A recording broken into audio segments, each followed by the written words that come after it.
Hello subscribers and new viewers, welcome to my channel. My name is Enid and I'm itching for stitching. I think I'm recording my 9th Flosstube video. And anyway, I haven't been stitching as much as I would have preferred. It was a really crazy week, and this week is also going to be quite intense. But the week after that, it'll calm down quite a bit. So I'm pretty frantic, and that's part of the reason why I haven't uploaded a real Flosstube video in some time. I have to prioritize what's important and, you know, in real life stuff. And, you know, anyway, I finally can take some time to take care of this. So yeah, I've been taking sewing classes, and I have a vintage sewing machine that is not functioning very well at the moment, so it's off being, I don't know if they're servicing it or just cleaning it and oiling it. I'm not sure, because they have a long wait list, isn't the right term, but it will take them, I think it's already been a week. I marked it down actually in my Stitcher's Almanac. I'm keeping track of a whole bunch of important things, and they said it would take 2 or 2.5 weeks. So it could turn out that my sewing machine is done, like it's just sewed its last stitch, so that will complicate things somewhat. So I've been a little stressed about that. I don't like not having a sewing machine that's functioning, because I do put edging on my cross stitch fabrics with it sometimes. And, you know, sometimes if I want to turn my finished cross stitch into a bigger pill, I'll use a sewing machine for that rather than hand sew it. You know, and plus I'm learning and I want to practice at home, blah, blah, blah. So, also it's really expensive to get even a mechanical sewing machine service, like holy smokes. So anyway, if it needs a part that's costly, then I'm not going to do it, because I don't think it's worth it. So it's not like one of those fancy featherweights or like a vintage Bernina or something like that. It's a machine from the 80s, so, but I feel like it'll be fine, so I don't know. Anyway, I've also been building Lego a little bit. So this was about $5 from Walmart. It's like a poly bag of, I think it's called Crate or Field Flowers or something like that. I kept a package, but most of the people who watch my channel probably aren't into this sort of thing. But I thought it was pretty, and these are supposed to look like dandelions. And yeah, I put them in a vase in my craft room, because, you know, and plus the spins is kind of fun. So anyway, I just thought I would put that there because they remind me of spring. So, yeah, I'm going to talk about this. So, I have gotten back into reading what I refer to as dead tree books. I do read ebooks sometimes, but I'm finding them more complicated to get. For a while there, I was getting them from Free Book Scene. It was easy, like, but now it's not. Even through the Amazon thing, I'm not really sure why. I haven't spent a lot of time digging into that. I was just like, what? This is, anyway. So I've been getting books from the actual library, physical books, and anyway, I was using like a receipt as a bookmark or a piece of paper, and I thought that was ridiculous for somebody who can cross stitch. So I think this is called Reband, something like that, and I have more of it. It's really narrow, and I don't know if freehand is the right word. I just made this up. I just thought I'm gonna try to backstitch like a word and see if I like it. And I tried to space them the same and just make it look kind of, and then I put like an exclamation mark there for emphasis. And then I searched up online free tiny cross stitch flower pattern or something like that, and I found it's actually really pretty, the whole thing. So I just took a couple off there and used my own colors. So I found this really, it looks really thick. I wonder if this is 18 count. So the in the daylight, because I'm by my window, there the stitches look really plump. So anyway, I also after I finished, I hit it with some instant coffee to tone down the white a little bit. I was just getting a bit creative, I guess. I thought maybe the flowers, like the colors here, would pop more. So I don't know if that worked, but anyways, I think it's really cute. So what I did was I folded down the edge on both sides so there wouldn't be a rough edge. It's not straight there, I don't care. And then I glued the absolute bejesus out of the inside with Elmer's school glue, and then I put a bunch of heavy stuff on top and let it dry. So it's nice and stiff, but if this gets wet, the glue will start to come off, so I have to make sure I keep it dry. So I thought about hand sewing around the edge, but because of this pretty accent, I didn't think that was a good idea. I don't want to wreck that. My favorite thing about this is this, I don't know if it's crocheted. I'm not sure. That looks like backstitch back and forth or something like that. Oh shoot, I bumped my phone, sorry. So yeah, so it works really well. I'm using it as a literal bookmark, and I just got to make sure to remove it from the book when I take the book back to the library, because I've literally found other people's library receipts in library books. So yeah, I just throw those out when I find them. It makes me laugh, but anyway, yeah. So I think these are just, and this is really easy. So sometimes I need a palette cleanser to just do something really simple, and I like making the stems. I don't know why, I'm just weird like that. So I stitched a little bit on Tansy, I think it's called. I don't have the page with me, but this is from Avlia Folk Embroidery. So I think I literally filled in this, and I might have continued down.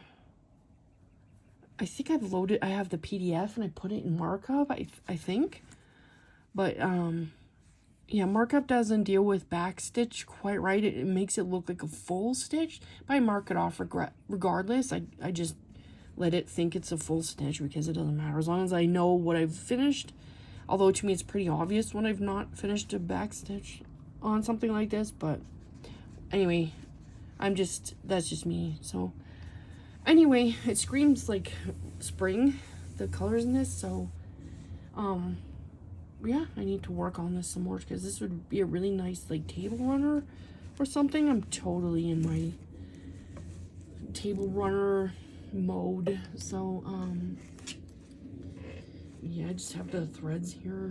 So and I have it on, you can't get those anymore, unfortunately. I think it's a floss organizer from, I can't remember if it was Doris or DMC. It was one of those. I think I got on Amazon like 100 years ago. So I have a packet of I don't know if she still does this, but I love this. So sorry, I'm just struggling a little bit. These are the I'm pretty sure they're like 24 sized John James needles, but putting them in a scrap of fabric like this is brilliant, I think.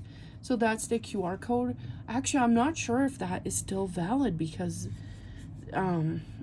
she changed her website, so I don't know.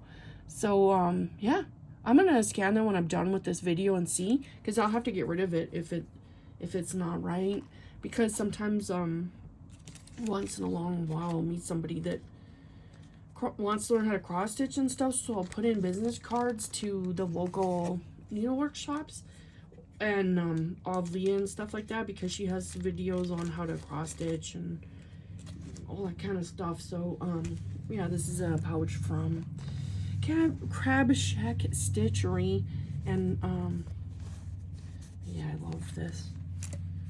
It's so nice. So and I think it's perfect for that project. I can shove the whole thing in there. It's a really big bag, so yeah, I put the whole project in there. I do have a matching, I think, yeah, I do have a matching huge project bag for this little pouch, so I should be using that. Anyway, I was looking through my own, now this might seem weird, I don't know if anyone else does this, but oh crud, I lost my needle. So I better find that before my foot finds it. So I've decided to work on this, and it is DesignWorks Bloom, literally, and it's designed by Marianne Savage. I think I got this at Joann's, and then I subsequently bought it again off Amazon because I thought I lost the chart. Well, I found the chart, so I gave that kit to somebody who wants to learn how to cross stitch. So I think it's very reasonably priced. So I was working on this like last night, and I had a freak out because I couldn't see the white outline. Like, I'm over here. It's even hard to see in the photo. And like I tried to like magnify and get some light on there, but I don't think it was after the sun had gone down, and maybe my lighting wasn't great because it just blended in so well with the fabric, which doesn't make sense because this is pretty dark fabric. So anyway, yeah, so I have I kind of didn't want to work on it when I couldn't see, but I finished the word Bloom, so I put in the last stitch on that yesterday, so that's why I moved over and started the outlining.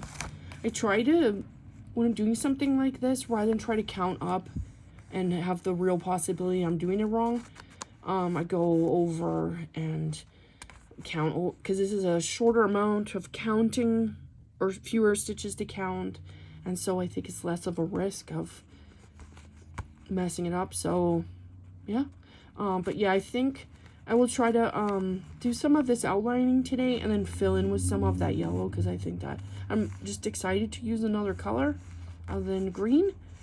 And yeah, I have a goal to monogamously stitch this and finish it, because I started it last year. It was I bought it and decided to stitch it because we had a very severe hailstorm with like golf ball sized hail that, well, we had to get our roof shingles redone, but it totally decimated our ornamental garden. It was horrible.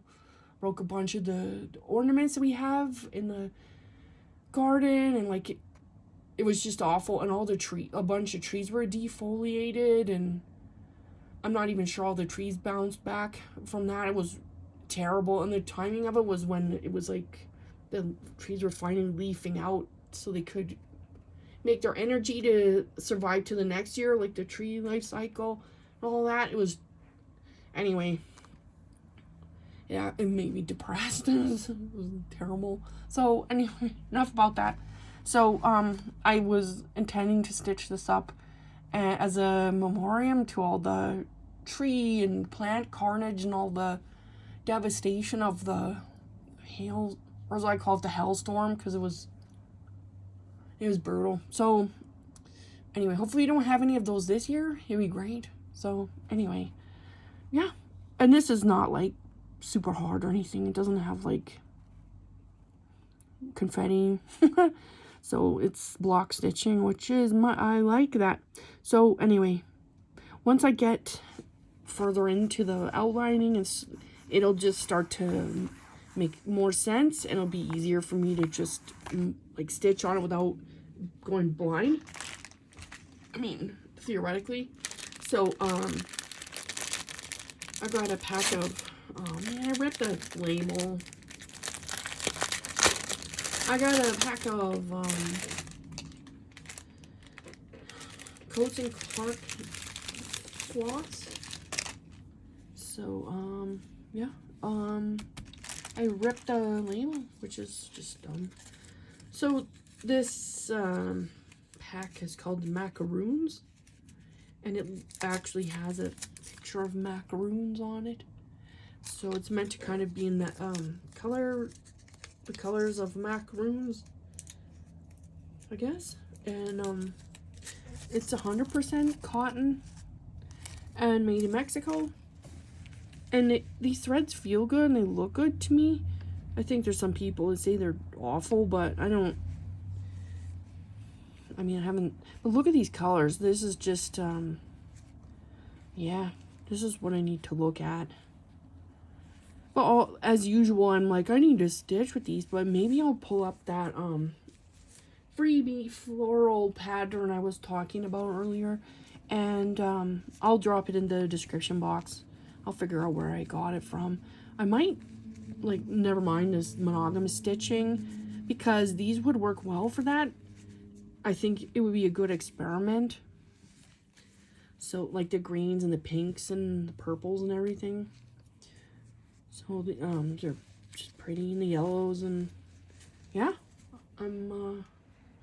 So I just keep these in sandwich meat containers. These, Coats and Clark? Yeah, Coats and Clark. These threads that I get from Walmart, so that they don't get cross-contaminated with my DMC. So, to me, they're just as useful and valuable to my stitching as DMC, and it excites me to get a pack of some other type of thread that, you know, it's cotton and looks good to me. So, yeah, I'll just find a sandwich container, and, because they stack too. Not sandwich container, sandwich meat container. So I'm almost more excited for the plastic container than I am the sandwich meat, because I washed them out and then I repurposed them. So that's me in a nutshell. So, yeah. I'm not sure if I have anything else I need to discuss. I guess not. So these are random. Some of these are random threads I found on my desk, and I don't know.